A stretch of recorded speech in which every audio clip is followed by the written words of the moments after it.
DeLeone here with the first team to react to some of the main takeaways here on day three. Ryan Roberts and I will do a full recap of the NFL draft and sharing what our favorite classes were, all of that. But for today, let's talk specifically about what happened on day three. For those that don't know about day three of the NFL draft, it is arguably the most important day out of any of them. And I know you might be thinking to yourself, why wouldn't that be the first round? Most players on a roster come from day three, from rounds 4 to 7. You're going to add a lot of depth. You can also get a lot of guys that are underrated, high upside athletes that could turn into eventual starters, high contributing starters for that matter. So a lot of these picks are going to be very, very important. I have to start off what happens to be the meme of the draft, as I almost said Georgia selected, because the Philadelphia Eagles went after another Georgia player. They actually went after two Georgia players. Keely Ringo was their first pick in the fourth round, which is great value for where he was selected. Now, Keely apparently slid because of some injury concerns, which is understandable. There were a number of guys that slid because of those injury concerns. JL Skinner was another guy that immediately popped up in my head of somebody who I thought was going to go a lot earlier. But getting Keely Ringo out of Georgia, very explosive, fast athlete, not great with change of direction skills, does not get upfield very well, and I think he needs to work on that. He's also not that decisive, which I think he needs to work on as well. But his size and his physical traits are that of a starting corner. At the very least, I think he's going to work well, eventually becoming a long-term starter, and I don't think he needs to start right away knowing what the shape and makeup of that secondary is. But because of the way that he's built, the way that he plays this game, if James Bradbury, by the time that contract's done, you have Keely still on the roster, that's a really good replacement. There's some similarities to be made there. But the funniest part here, and again, the meme, everyone's joking about the fact that they have Jordan Davis and Nakobe Dean. And then in the first round, they went and drafted, in the first round, they drafted Jalen Carter and Nolan Smith. They get Keely Ringo. And then on top of that, they go and make a trade for DeAndre Swift. Now, this isn't really related to the draft. It just happens to be a draft day trade, and there were picks involved.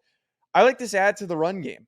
I think that with Miles Sanders gone, DeAndre Swift, if he's healthy, is going to be a great addition to the Eagles' run game. And they were a team that was brought up as a candidate for an early running back pick on day one or day two. They don't go in that direction. They go heavy defense. But adding DeAndre Swift, the guy who's experienced, who is somebody who's a home run threat every time he touches the football, I like this addition and this counterpunch to Rashad Penny in this Eagles run game. So great moves by the Eagles. I think when we do our favorite draft classes with Ryan and I, the Eagles are going to be on there. And I would actually even include DeAndre Swift in that conversation. I love what the Indianapolis Colts did today on day three. They went after it by just grabbing so many good athletes. Like, that was the approach here, clearly, was to get as many good, well-testing athletes as possible. And the three that stand out to me the most are getting Blake Freeland, the tall, long BYU tackle who was the best combine performance amongst the offensive linemen in Blake Freeland. Adio DeBoer, who was the best combine performer overall and maybe best performing defensive lineman ever with the 4.4 that he ran, is a steal to grab where they got him on day three. He's got a lot of refinement that needs to happen. He is a player who is very raw. He's making a transition to edge, from edge to defensive tackle, and I think that physically is able to do it. But what needs to happen for him in order for him to succeed is that he is going to need to develop better instincts and get more reps in the interior before I can feel confident that he is going to be a contributing starter. But still, if that's a rotational guy early on, that's an awesome pick. And then Daniel Scott out of Cal, who, a player who inconsistent at times, but tested through the roof at the NFL Combine, again, continues to fit that description of athletes that the Indianapolis Colts went after. The whole class is filled with athletes, but those three stand out to me as who I talked about on my channel and this channel that you're tuning into right now. Know that I talked about all these guys as top performers at the NFL Combine. And it seems like not only were they saying, let's go after good athletes, let's go after the best athletes, the guys who tested the best, on top of getting the fact that they have Anthony Richardson, the best testing quarterback ever. So this is awesome that this is the approach. And I am always a supporter of get good athletes and find a way. If your roster is front to back good athletes, you can figure out a way to make it work if you have good coaches. Stetson Bennett, who's obviously a massive name, one who I've spoken on negatively at times, he's going to be a Los Angeles Ram. It's going to be weird knowing that he's in the city of Los Angeles, where I also currently live. But Stetson goes about where I thought he was going to go. I think that if he didn't have those off the field concerns and he didn't deal with his arrest, the public intoxication, him turning down the Senior Bowl, he could have been a day 2 pick. I think he could have gone in the same range as where Jake Haener went during this draft, but he could have been a 3rd round pick after Hendon Hooker. That doesn't happen because of everything that happened. And for him to go in the 4th round of the Los Angeles Rams makes a lot of sense. I think this is also a strong fit because Sean McVay, we saw what Baker Mayfield did when he stepped in for Matthew Stafford and was the short-term replacement for the LA Rams. Wasn't perfect, but you can make comparisons in the way that they both play the game. I think Stetson's going to be a great backup. And as much as I knock the kid, if there is a Brock Purdy in this class situationally, it might be Stetson Bennett. The guy's a much older quarterback prospect, way older than we're used to. And if there's anyone who can step in and take over a start with a very injury prone quarterback and surprise a lot of people, I hate to admit it, but it's Stetson Bennett. This also was a very historic quarterback draft with the amount that were taken. I forget what the exact number was, but we well exceeded early on, I think in the 6th round, what that total was of overall quarterbacks. Sean Clifford ends up going to the Packers. I've already mentioned Stetson Bennett. Jake Haener was a player who was picked pretty early on day 3. But one of the ones I thought that was very underrated was Dorian Thompson-Robinson out of UCLA, who was selected by the Cleveland Browns. I have said this a lot about Dorian Thompson-Robinson. Situationally, if he goes to the right spot, he is going to be potentially a very high value long-term backup. And what I meant by right spot is not, oh, where can he develop into being a starter? He's not going to be a starting quarterback.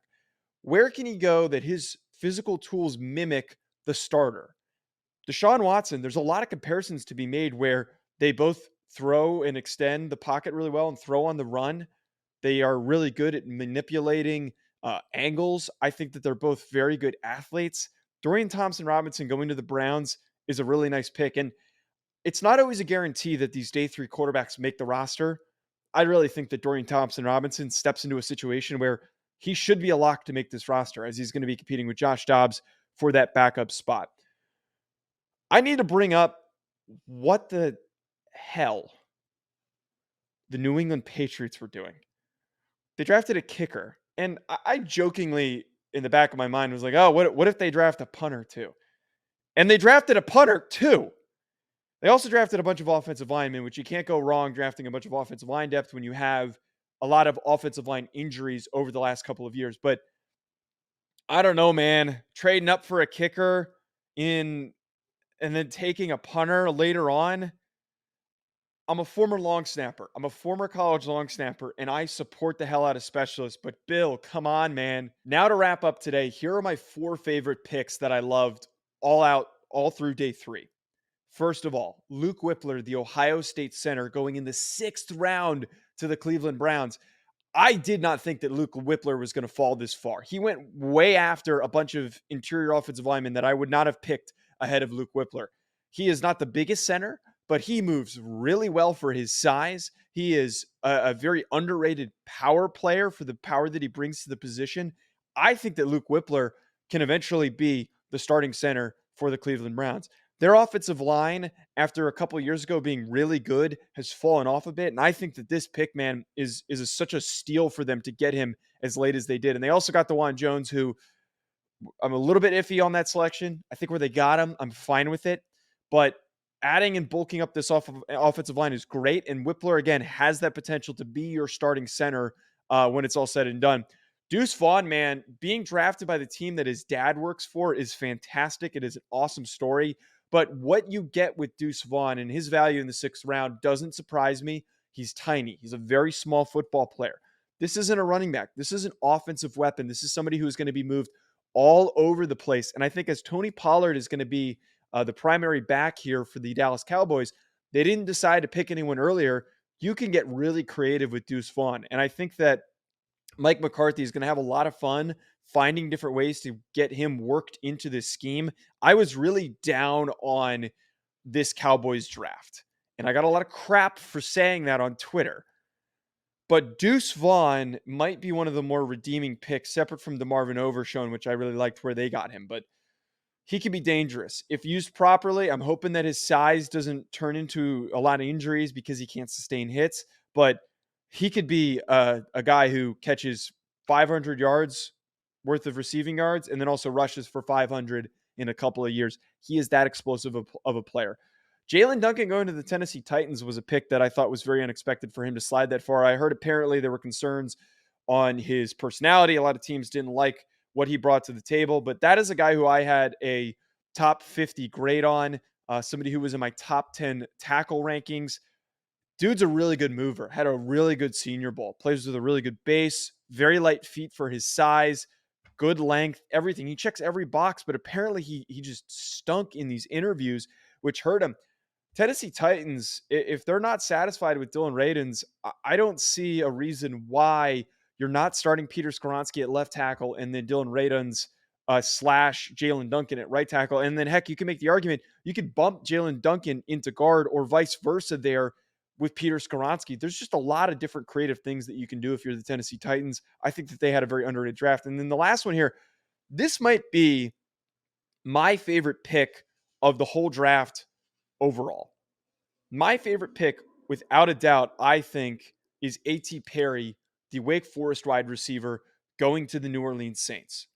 A.T. Perry was way underdrafted for his value. Big, strong kid, very athletic for what we would expect from a possession receiver. Really good route runner. I said this on Twitter and I stand by the take. If there is a random day 3 receiver that develops into a guy that's a consistent 1,000 yard guy, it's A.T. Perry. And he steps into a situation where it's Chris Olave, and that's really it. This is the replacement for Michael Thomas. Get creative. He could be a really consistent option for Derek Carr. I think that this pick has such tremendous upside for it, especially for the fact that it was only worth a 6th rounder. So there's really no risk involved with this selection. Let me know what you think, folks. Drop a comment below. We'll be back with more.